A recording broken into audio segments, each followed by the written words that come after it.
2026? Already?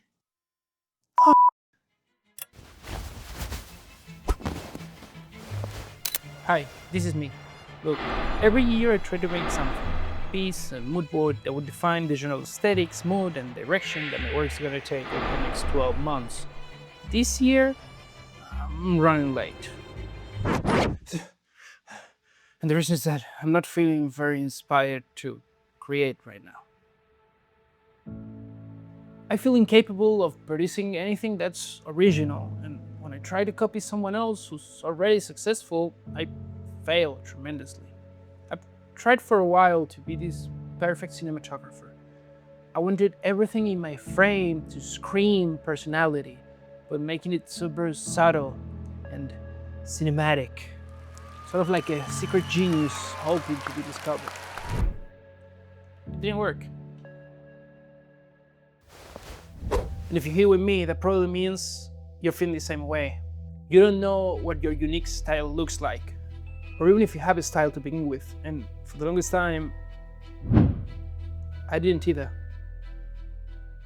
Until Christmas 2025, when my girlfriend decided to give me this book.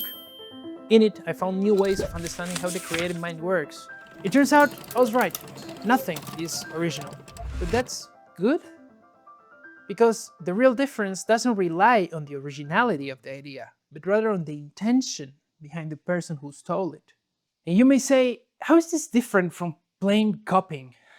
Well, let me explain.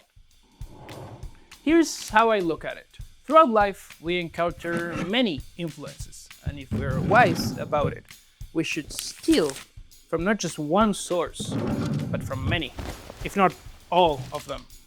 So, for example, if I grab here Gox's creativity and let's say Natalie Lynn's authenticity and a lot of other things from other people that we look up to in life and life experiences as well, we can steal the best from the best. Tarantino's dialogues, for example, of course, and David Fincher's, let's just steal everything from this man. So yeah, as I was saying, the book explains that this is how creativity actually works, even unconsciously. We learn by watching and copying other people. So if we gather all the different influences and we put them together in a bowl, there is no way, absolutely no way that someone else is gonna have the exact same bowl as we do. That's the magic of stealing like an artist.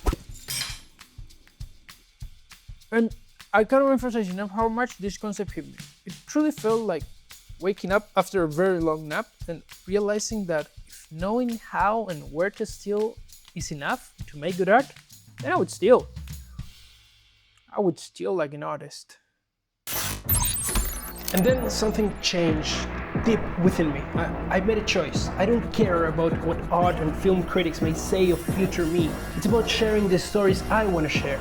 And if I can't be the best at filming, the quickest editor, or the most talented director, I'm gonna be the weirdest.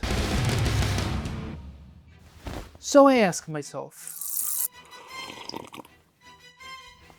how can I make my style the weirdest? And what does that look like? Where should I look for things to steal? And if you've been paying attention, you may have noticed that I've been using certain resources up until this point. For I have discovered nothing short of the greatest way of producing art ever, the most incredible mid-century expression of feelings, authenticity, and a great tactile experience. It's mixed media. Mixed media is the activity of showing 2, 3, 4, or more different art forms together, like this.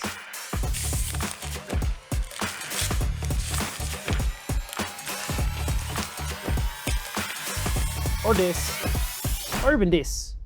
For me, it feels like you finally stop asking for permission and instead you ask, what would happen if I get these two things together? Look, mixed media itself isn't the answer, but a great medium to help you find your truth. It pushes creativity, it allows you to make mistakes, because there are no mistakes. And even if you make a clear mistake, you can probably get away with it, calling it an artistic liberty.